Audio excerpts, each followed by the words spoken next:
Hi friends, welcome back to easyhouse.com YouTube channel. Today we'll be seeing whether you should be adding gold in your portfolio or not.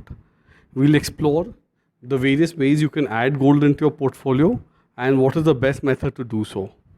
A lot of people are confused nowadays whether they should add gold in their portfolio or not. So I'll request you to see the video till the end.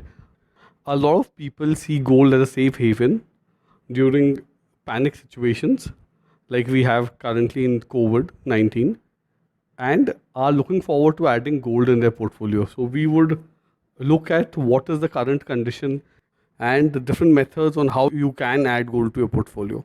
So, we evaluate the investing options in gold, and I'll also tell you the best method of how you can add gold to your portfolio at the minimum cost. So, if you like our video, please subscribe to our channel and hit the like button, and I will also request you to please hit the bell notifications so you do not miss any of our future videos. Gold and the US dollar has a very strong relationship.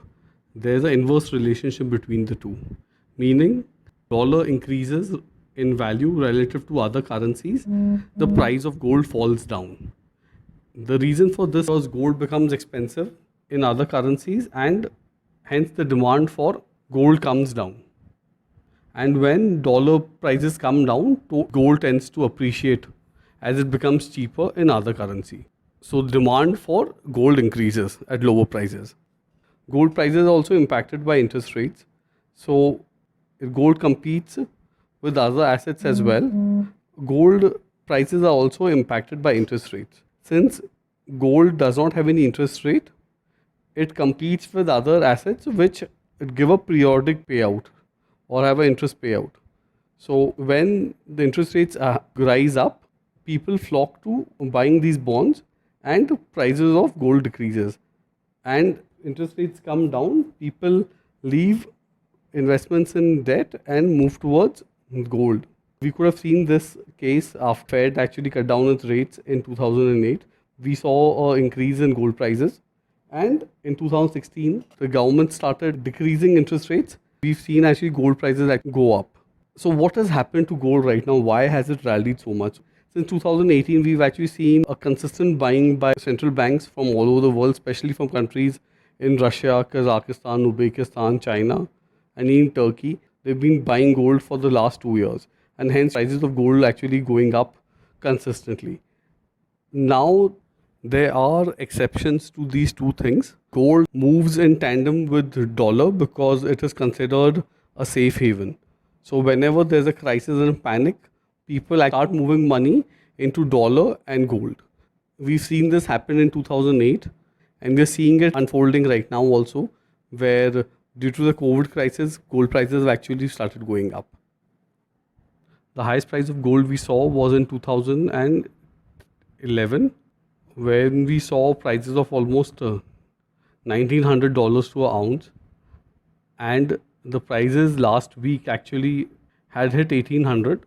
So gold actually has been consolidating for the last, and we could see a breakout because of this panic. We've actually saw in 2008 that from 2008 to 2011, gold prices actually went up drastically. They almost went up 3 times, and we could see a situation now where gold prices actually start going up after the corona crisis. There's another factor for this, why gold prices actually have been going up.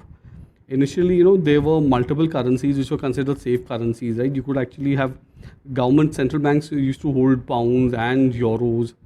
But since the British currency and the euro has not been doing that well, central governments are preferring to keep money in dollars and in gold.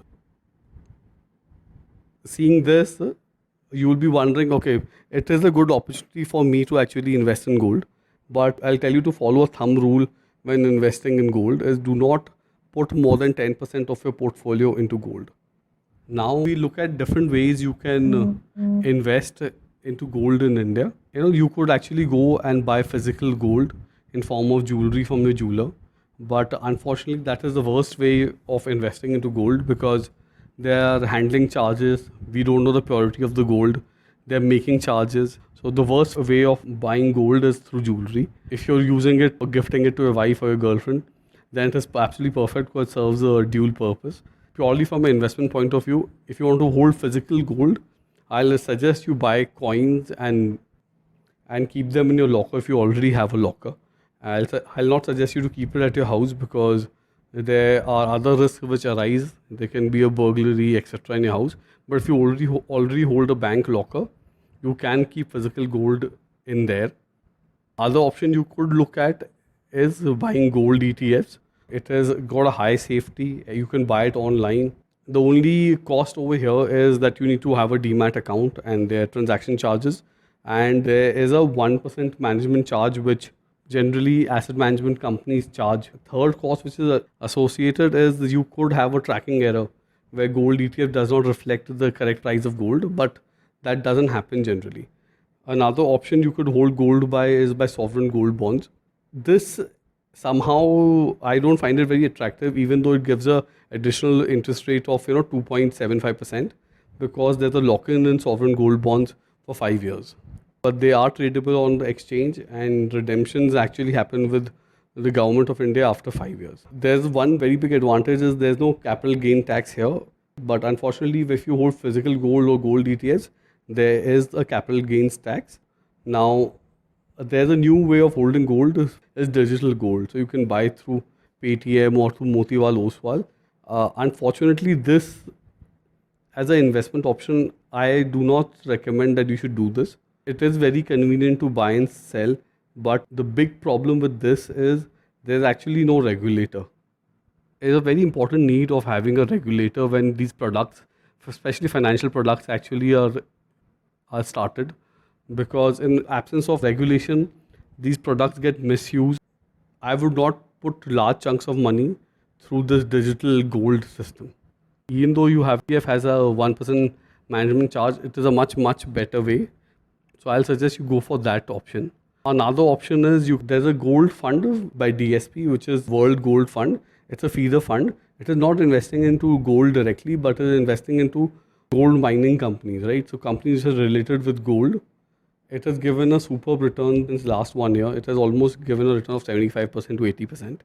What is our view on gold? Our view on gold is, because of the current situation, you are going to see a lot of money moving out from risky assets and going to safe havens like dollar and gold.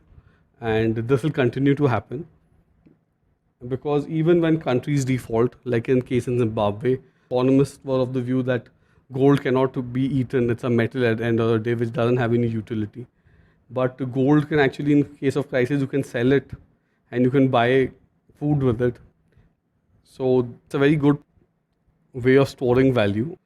And gold has been used since centuries in all over the world as a mode of exchange and currency. And it is probably the most well understood by all the people in the world. Now, I would also like to tell you some very important thing over here, that you should not look at gold from a returns point of view. It is not meant to give you or as an asset which you can use when there's problems. So say imagine the current crisis, you cannot exit your equity portfolio because equity portfolio has fallen down by 60-70%, and you need to liquidate any of your assets. The best asset to liquidate would be gold, and the easiest one to liquidate would be gold. It gives you a lot of value in other ways as well, and because it has no relationships, with stock markets, ideally it would have not fallen at that point of time. And in case of emergencies, you can actually look at selling some of this gold and run your household expenses or meet your EMIs, etc. in case it comes to that stage. And the only risk which is associated with gold which is very unlikely, but it can happen, is most of the central banks and governments think that we are already holding so much of gold, right? So most of the countries have actually exceeded how much gold they should own at this point of time, and they are actually holding much more than this. And the central banks can actually take a step where they look at liquidating their positions from gold and start selling in gold. If they start doing that, then prices will correct significantly. And if they start liquidating that position is pretty big, and you might see a correction coming in. So that is one risk which is there in gold. So you should limit your exposure in gold up to 10%. and somewhere between 5 to 10% would be ideal. So I hope you liked our insights into gold. And finally, I like to tell you that please do subscribe to our channel. If you liked our video, then please hit the like button and hit the bell notification so you get to see our future videos. Thank you.